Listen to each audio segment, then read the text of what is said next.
Ono što smo mi posebno podcrtali i na čemu ćemo se insistirati, to je stroga inspekcijska kontrola i zaštita zaposlenih žena, odnosno trudnica. A s druge strane imamo još jednu situaciju, to je da uglavnom teret zaposlenih žena i isplata nadoknada za zaposlenim trudnicama pada na poslodavca. Jer u Republici Srpskoj je predviđeno da se refundira neto iznos plate poslodavcu za svaku ženu koja je na trudničkom bolovanju.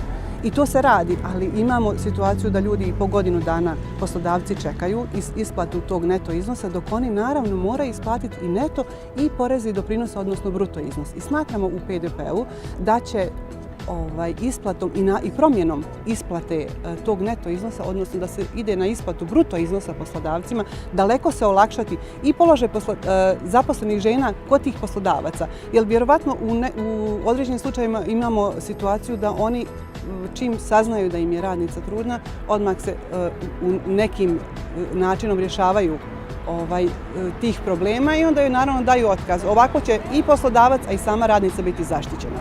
S druge strane, ono što smo mi predvidjeli kao podsticaj rađanja i kao podsticaj populacije, to je podsticaj i svim majkama koji imaju više od 4 djece. To podrazumijeva da sve majke koje rode više od 4 djece bi imale prosječnu nacionalnu penziju.